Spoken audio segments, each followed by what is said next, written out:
I never imagined betrayal would taste like aged whiskey and burnt caramel.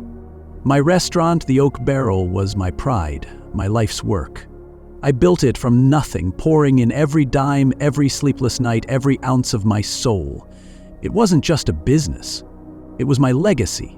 And for a long time, I thought I was sharing that legacy with two people I trusted most: my wife, Lily, and my best friend, Thomas. Subscribe to the channel and turn on notifications so you don't miss new stories. If you enjoyed this one, leave a like, it really helps. And don't forget to share your thoughts in the comments. Let's discuss. Lily had been with me from the very beginning. She wasn't just my wife, she was my partner in everything. When I was still a broke chef with a dream, she was the one who kept me grounded, handling our money, making sure we had enough to keep going. When the Oak Barrel finally opened, she took over the financial side, balancing books, negotiating with suppliers, making sure everything ran smoothly while I focused on what I did best: cooking. It was a perfect system, or so I thought. Thomas and I had met in culinary school. He was the first real friend I made in that world, someone who understood the obsession, the drive, the late nights experimenting with new recipes just to get the perfect balance of flavors. We both wanted our own restaurants someday, but life had a way of pushing me forward faster. When I opened the Oak Barrel, I offered him a stake in the business. Not because I needed a partner, but because I thought we were building something together. And for years, it worked. The restaurant thrived. We became a name in the industry. People came for my food, for the experience, for the feeling of something warm and familiar, but undeniably refined. I thought we had it all: a successful business, a marriage built on trust, and a friendship that had survived the pressure of the culinary world. Then, slowly, things started to shift. It was subtle at first. Lily started staying late for meetings that never seemed to be on our schedule. Thomas became more distant, less present in the kitchen, less engaged in our usual routine. I chalked it up to stress. Running a restaurant was brutal: long hours, constant pressure, endless challenges. It made sense that we were all feeling the weight of it. But then the little things started adding up. Jenna, my head waitress, was the first to mention it. "Boss, Lily and Thomas were here late last night," she said casually as she polished the bar. "They said they were handling inventory, but I don't know, it seemed weird." I laughed it off. They were probably just going over numbers. You know how Lily gets when she's in work mode. Jenna hesitated. "Pya, maybe." Her voice stayed with me long after she walked away. Then came the missing money. It was just a blip at first, a small inconsistency in the books. I only caught it because I was reviewing supplier invoices late one night, double-checking why our costs seemed to be creeping up. A few payments didn't add up. Numbers that didn't quite match the deliveries we'd received. It was minor, nothing alarming, but it was enough to put me on edge. "Lily, I was looking at the books, and some of these invoices don't make sense," I mentioned over dinner one night. She barely looked up from her plate. "Restaurant expenses, Max. You wouldn't understand the boring part of the business." She said it with a laugh, like I was just some oblivious chef who didn't need to concern himself with the details. It was such a casual dismissal, but it rubbed me the wrong way. I let it go. For a while, I told myself I was imagining things. I had to be. Lily had handled the books for years. Thomas had been my friend for over a decade. There was no reason to doubt them. But the unease didn't go away. One night, I decided to stay late at the restaurant after closing. Everyone had gone home, and I was sitting at the bar, nursing a glass of whiskey, flipping through the inventory records on my tablet. The kitchen was dark, the restaurant empty except for the soft hum of the refrigeration units. Then I heard voices. I froze, straining to listen. The voices were low, just beyond the doorway leading to the office. Lily's. "Thomas's?" I wasn't supposed to be there that night. I had told Lily I was meeting an old friend, but plans changed and I decided to check on things instead. They must have thought they were alone. I moved closer, careful not to make a sound. "Max has no clue," Thomas murmured, his voice edged with amusement. "He trusts us completely." Lily laughed softly, the sound of ice clinking against glass. "He's too caught up in the restaurant to see what's happening right under his nose." There was a pause, then Lily's voice again, quieter this time. "We just have to be careful. He can't know about the money yet." My breath caught in my throat. The money, yet it felt like the ground had disappeared beneath me. I gripped the edge of the bar, my mind racing. This wasn't paranoia, this wasn't stress, this was real. I wanted to storm into that office, demand answers, watch their faces pale with fear. But something stopped me. A voice in the back of my head whispered, "Not yet." If they thought I was clueless, I had the upper hand. If I confronted them now, they'd lie, twist the truth, cover their tracks before I could expose them. No. If I was going to take them down, I needed proof. I backed away, slipping out the back door, my heart pounding. The night air was sharp against my skin, but I barely felt it. My mind was already working, piecing together every odd interaction, every red flag I had ignored. Lily and Thomas weren't just betraying me. They were stealing from me. And they thought they were going to get away with it. They had no idea what was coming. I barely slept that night. My mind replayed their voices over and over, dissecting every word, every pause. Max has no clue. He trusts us completely. He can't know about the money yet. The pieces were falling into place, and I felt like a fool for not seeing it sooner. I lay in bed, staring at the ceiling. Lily sleeping soundly beside me, oblivious to the fact that I now knew exactly what she was. I wanted to shake her awake, to demand answers, to scream in her face and watch the lies unravel, but I didn't. I stayed still, breathing slowly, because I knew that the moment I confronted them, they would go into damage control. They would twist the truth, deny everything, and make me look like a paranoid idiot. No, I needed more than just overheard whispers. I needed undeniable proof. The next morning, I acted like nothing had changed. I kissed Lily on the cheek as she left for the gym, the same way I always did. I chatted with Thomas when he came in for the lunch rush, pretending to be too busy to notice the tension in his posture when he saw me. I wanted them comfortable, unworried, believing they were still in control. I went through our restaurant's financial records with a fine-tooth comb. The numbers didn't lie. Money had been siphoned out of the business for months. Small amounts at first, barely noticeable, but then larger transactions that had no explanation. Payments made to accounts that didn't belong to any of our regular suppliers. I traced them, one by one, until I found the connection. The accounts were linked to a shell company, registered under a name I didn't recognize at first. But when I dug deeper, I found that the registered owner had ties to Thomas. Not directly. He wasn't stupid enough to use his real name, but it was enough to confirm my suspicions. Thomas and Lily weren't just sneaking around behind my back, they were stealing from me, right under my nose, funding something behind my back while I worked myself to the bone to keep our restaurant running. Still, I needed more. Paper trails were useful, but I wanted something irrefutable. I installed a hidden security camera in the office. It wasn't difficult. Lily never paid attention to the technical side of the restaurant, and Thomas barely stepped foot in the back office unless he was meeting with her. Over the next few nights, I collected footage. They were careful, speaking in hushed tones, avoiding direct mentions of their plans. But I caught enough. Enough to see the way Thomas touched her when he thought no one was looking. Enough to hear them discuss their timeline. How much longer they had before I became a problem. That was the moment I knew. This wasn't just about money. They weren't planning to keep skimming off the top indefinitely. They wanted me gone. Whether that meant forcing me out of the restaurant or something worse, I wasn't sure yet. But I wasn't about to sit around and find out. I started preparing my own moves in secret. First, I met with my lawyer. I told him everything, except for the emotional side of it. The betrayal, the anger, the way it kept me awake at night. That part didn't matter right now. What mattered was protecting myself. We discussed my options, and he laid them out clearly. Legally, if I played this right, I could strip them of any claim to the business. I just needed to time everything perfectly. Next, I reached out to a private investigator. If Thomas and Lily were brazen enough to steal from me, I had to wonder, was I really the only one they had betrayed? The investigator worked fast. Within days, he confirmed what I had suspected. Lily had been withdrawing money not just from the business, but from our personal accounts.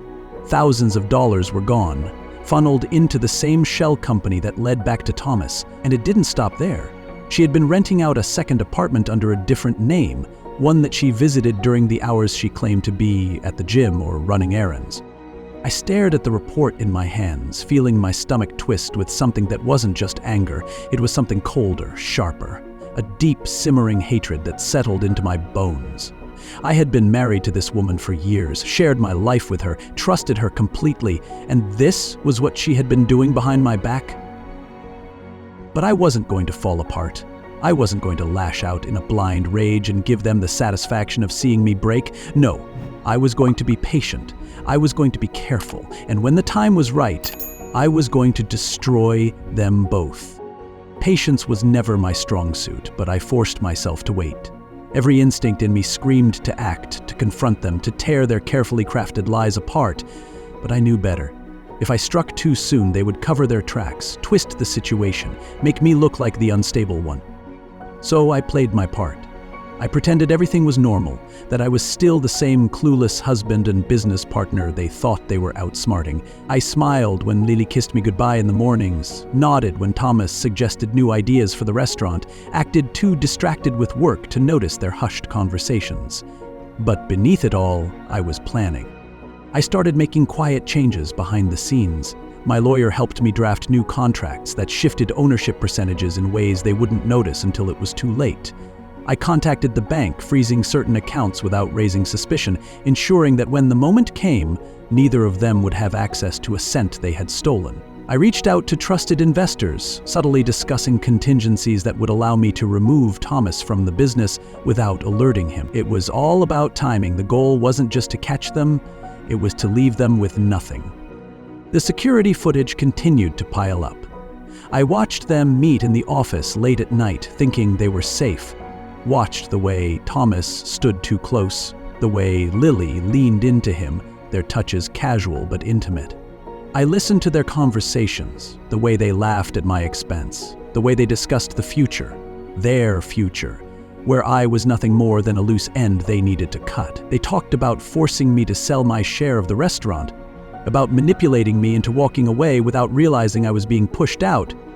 Lily, in her arrogance, even suggested framing me for financial misconduct, planting evidence to make it seem like I was the one stealing from the business. That was the moment any lingering doubts I had vanished. This wasn't just betrayal. This was war. Then something happened that nearly made me snap. It was late one evening when I overheard Lily on the phone in our bedroom. I stood outside the doorway, listening to her speak in a hushed voice. At first, I assumed she was talking to Thomas, but then she said something that sent a chill down my spine. "I don't know how much longer I can keep this up. He's starting to ask questions. If we don't move soon, he's going to figure it out." A pause, then... "No, I don't think he suspects the other thing. He still thinks it's just the money. The other thing..." I stood there, fists clenched, forcing myself to breathe. My mind raced through possibilities, each one worse than the last. Was she seeing someone else? Was there another angle to this betrayal that I hadn't uncovered yet? I needed to know. The next morning, I told Lily I had to meet with suppliers out of town and wouldn't be back until late. She barely reacted, just nodded and reminded me to take care of some paperwork before I left. I knew what she would do. I had already placed a tracker on her car, something the investigator had helped set up weeks ago. That night, while she thought I was miles away, I sat in my truck a block from our house, watching the GPS signal move across the city. She wasn't going to the restaurant. She wasn't going to meet Thomas. She was heading somewhere else entirely. I followed her at a distance, keeping my headlights off when I could. She pulled into a parking garage near an upscale apartment complex. I waited, watching as she got out of the car, checked her surroundings, then entered the building. I didn't go inside. I didn't need to. The investigator had already given me the address of the apartment she had been secretly renting, but now I had confirmation. Lily had more than one secret, and soon she was going to lose everything. I sat in my truck outside that apartment building for over an hour, gripping the steering wheel so tightly my knuckles turned white. The weight of everything I had uncovered pressed down on me, suffocating in its intensity. My mind was racing, replaying every moment, every conversation, every time I had dismissed a gut feeling because I trusted her, because I trusted him, because I thought what we had, our marriage, our business, our friendship, meant something. But I had been wrong. Lily hadn't just been stealing from me. She hadn't just been plotting with Thomas. She had another secret, a whole separate life I hadn't even suspected. And that meant one thing. I still didn't know the full extent of the betrayal. That thought alone made my blood run cold. I wanted to storm into that apartment, to see for myself what exactly she was hiding in there. Was it another man? Another scheme? More stolen money hidden away in some private stash? Every part of me burned with the need for immediate answers, but I forced myself to stay put, to think. I had come too far, been too careful to let emotion ruin everything now. I needed proof, hard evidence, not just guesses and suspicions. And I had learned that much already. Rushing in without a plan would only tip her off, and I couldn't afford that. By the time I finally pulled away from that parking lot, my mind was clear. I knew what I had to do. The next morning, I moved through the house like nothing had changed. The smell of fresh coffee filled the kitchen, the sound of Lily humming softly under her breath as she scrolled through her phone like she did every morning. She looked up when I walked in, offering me the same warm smile she always did, like she hadn't spent the night somewhere else, like she wasn't secretly dismantling my life behind my back. "Morning," she said casually, getting up to pour herself a cup of coffee. I met her eyes, held her gaze for just a second longer than usual, but forced a smile in return. "Morning." She sat across from me at the table, tapping away at her phone, occasionally glancing up like she was expecting me to say something, but I didn't. I wanted her to think everything was fine. I wanted her to keep believing she was in control. "What's your schedule today?" she asked, taking a sip of coffee. "Same as usual," I said with a shrug. "Meetings, inventory checks, might be home late." She nodded, barely interested. "Yeah, I've got a lot to do too. Probably won't be back until later tonight." Liar. She was getting too comfortable, too secure in the idea that I was still blind. But she had no idea that by the time she walked through our front door tonight, everything she had built with her lies would already be crumbling. I made my first call after she left the house. "It's time," I told my lawyer. We had spent weeks preparing, making sure every legal move was airtight. Now it was all about execution. Within the next 24 hours, Lily and Thomas would no longer have any access to the restaurant. Their financial hold over my business would be gone, and their positions would be erased. It was a slow, meticulous process, but by the time they realized what had happened, it would already be too late. Next, I called the private investigator. "I want details on that apartment," I told him. "Who she meets, how often, I want it all." "Already working on it," he assured me. "But I'll dig deeper." I hung up, gripping the phone so hard my fingers ached. Step by step, piece by piece, I was taking back control. That afternoon, I walked into the restaurant like it was any other day. The staff was busy with the lunch rush, the smell of seared steaks and garlic filling the air. I let it wash over me, grounding myself in the familiarity of the place I had built. This was mine. It had always been mine. And by the end of today, Thomas was going to understand that. I spotted him near the kitchen giving orders to the line cooks, acting like he belonged there, like he was in charge. It took everything in me not to let my anger show, not to wipe that smug expression off his face right then and there. Instead, I took a breath, forced a neutral expression, and stepped toward him. "Max," he greeted, wiping his hands on a towel. "Didn't expect you in this early." I studied him, wondering how long he had been faking this camaraderie, how long he had looked me in the eye knowing he was stabbing me in the back. "Thought I'd check in," I said easily. "We need to go over some numbers." He hesitated for the briefest second, and I caught it. The flicker of unease, the shift in his posture. "Sure," he said, recovering quickly. "Let's head to the office." I followed him through the kitchen, past the staff who still believed we were business partners, friends. They had no idea they were about to witness the beginning of the end. And neither did Thomas. Not yet. The office door clicked shut behind us, and for a moment there was only silence. Thomas moved with the same cocky arrogance he always had, stepping behind the desk like he still belonged there, like this was his domain. He reached for the bottle of scotch on the shelf, pouring himself a generous drink without a care in the world. He didn't offer me one. He never did when he thought he had the upper hand. I leaned against the door, arms crossed, watching him closely. He had no idea what was coming. "Noe," he said, lifting his glass to his lips, eyes assessing me over the rim. "What's on your mind?" I didn't answer right away. I let the silence stretch just long enough to make him uncomfortable. He was good at hiding it, but I had known him too long not to recognize the tiny tells, the slight tension in his shoulders, the way his fingers tapped against the glass, the quick flick of his eyes toward the folder I placed on the desk between us. "You tell me," I finally said.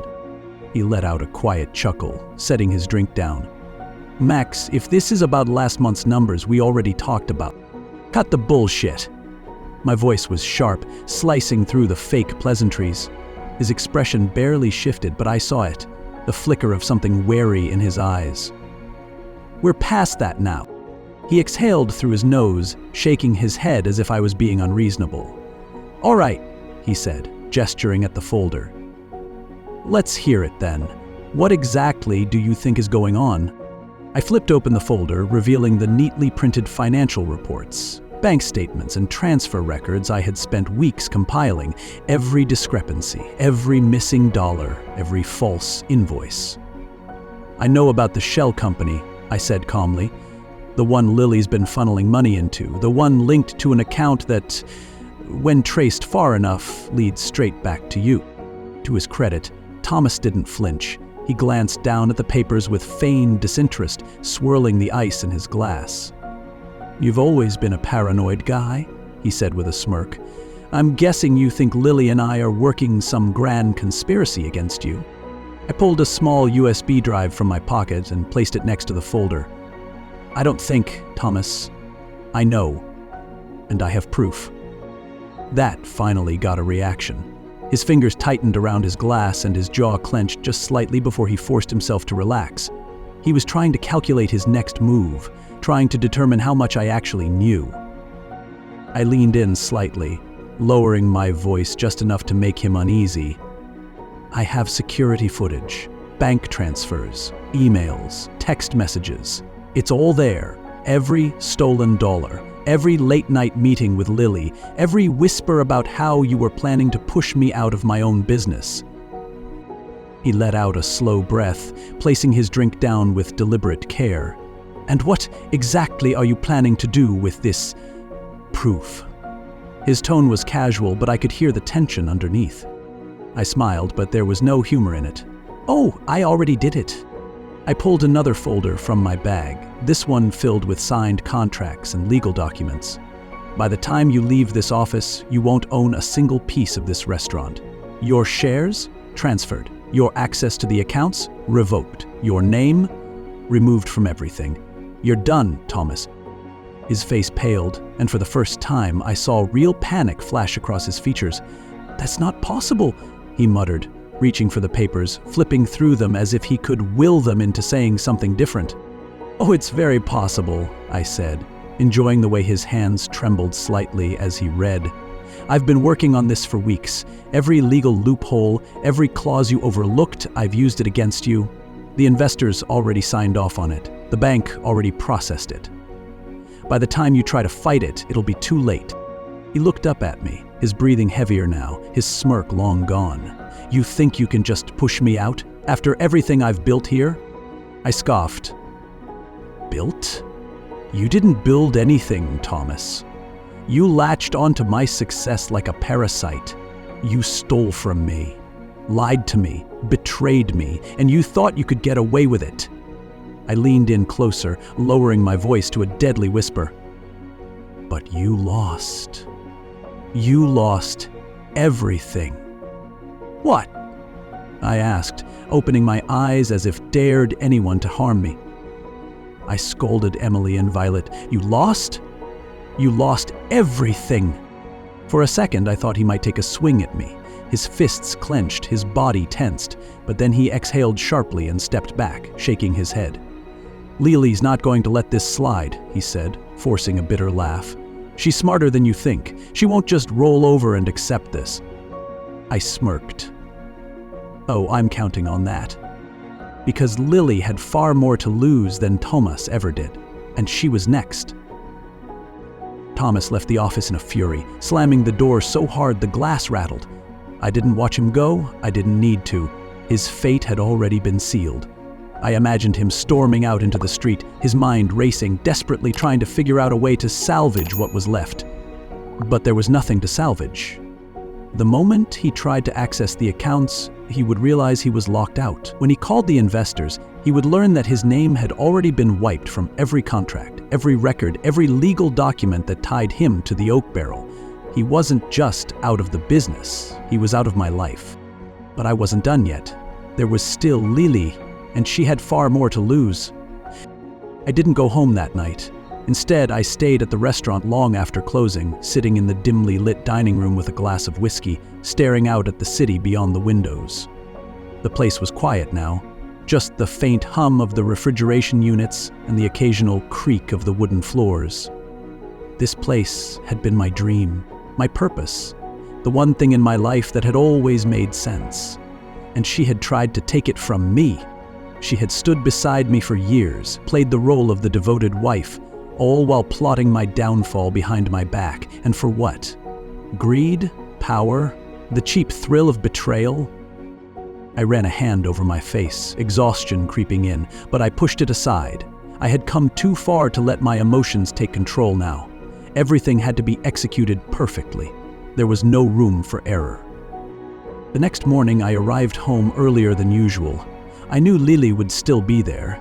She liked to take her mornings slow, lounging in the kitchen with her coffee, scrolling through her phone as if she had all the time in the world. When I walked in, she was exactly where I expected her to be, standing by the counter, dressed in the silk robe I had bought her last Christmas, her hair still damp from the shower. She looked up when she saw me, her brows lifting in surprise. "You're home early," she said, her voice light, casual, as if nothing had changed, as if she hadn't spent the past few months conspiring against me. I nodded, walking further into the kitchen, watching her carefully. I had some things to take care of. She reached for her coffee, lifting it to her lips, her eyes never leaving mine. She was waiting, I realized, watching for any sign that I knew, testing the waters. I let her sit in that uncertainty for a moment longer before I reached into my jacket and pulled out the folder. I set it on the counter between us. She stilled, her fingers tightened around the mug. "What's that?" I nodded toward it. "Why don't you take a look?" For a moment, she didn't move. Then, slowly, she set her coffee down and reached for the folder. I watched as she flipped it open, her eyes scanning the documents. Bank transfers, emails, surveillance photos, every piece of evidence I had gathered over the past few weeks. I saw the exact moment the color drained from her face. She swallowed hard, flipping through the pages faster now, as if searching for a way out. Finally, she looked up at me, her voice quieter now. "Where did you get this?" "That's what you're worried about?" I asked, tilting my head. "Not the fact that I know everything?" She exhaled sharply, closing the folder. "Max, listen." "No." I cut her off, my voice sharp, final. "I did the listening for months. I listened when you lied to me, when you stole from me, when you laughed with Thomas about how easy it was to fool me. Now, you're going to listen." She opened her mouth again, but I wasn't finished. I reached into my jacket and pulled out a second folder, dropping it onto the counter next to the first one. She flinched at the sound. "This," I said, nodding toward it, "is our divorce agreement. It's already been filed. You'll get nothing. No house, no money, no piece of my restaurant." Her breath hitched, her hands trembling slightly as she flipped it open. I saw her eyes flicking over the pages, searching for a loophole, a way to fight back, but there was none. Every detail had been carefully planned, every legal safeguard put in place. She was trapped. "You can't do this," she whispered. I leaned in slightly. "I already did." She stared at me, her expression shifting from shock to anger. You think you can just erase me from your life? You think I'll just walk away? I smiled coldly. I don't think, Lily. I know, because if you try to fight me on this, I'll take everything public. The theft, the fraud, the affair. You'll lose everything. Your reputation, your connections, your cushy little life. I paused, letting my words sink in. And if that's not enough, I watched her closely, enjoying the way she tensed. I wonder what your other friend would think if they found out they weren't the only secret you were keeping. Her face went pale. You wouldn't, she said, but there was doubt in her voice. I raised an eyebrow. Try me. She didn't speak. For the first time, I saw real fear in her eyes. She wasn't just losing her marriage, she was losing control, and she knew it. She looked down at the papers again, her breathing uneven. What do you want? I exhaled slowly, watching her carefully. I want you gone. Silence filled the kitchen. She swallowed, blinking rapidly, her mind working through the reality of the situation. Then, finally, she reached for the pen. She signed the papers, her hand shaking slightly as she did. When she finished, she slid them back toward me, her lips pressed into a thin line. I took them, tucking them back into my jacket without another word. Then I turned and walked away. I didn't look back. By the end of the week, she was gone, just like Thomas, just like the weight of their betrayal that had hung over me for so long. The restaurant was mine again. My life was mine again. I yum. I stood in the empty dining room that night, looking around at the place I had built with my own hands. It felt different now, lighter, cleaner, as if the poison had finally been purged from it. For the first time in a long time, I wasn't looking over my shoulder. I wasn't questioning every interaction, every conversation. I wasn't drowning in suspicion, in anger, in betrayal. I was free, and that was the sweetest victory of all.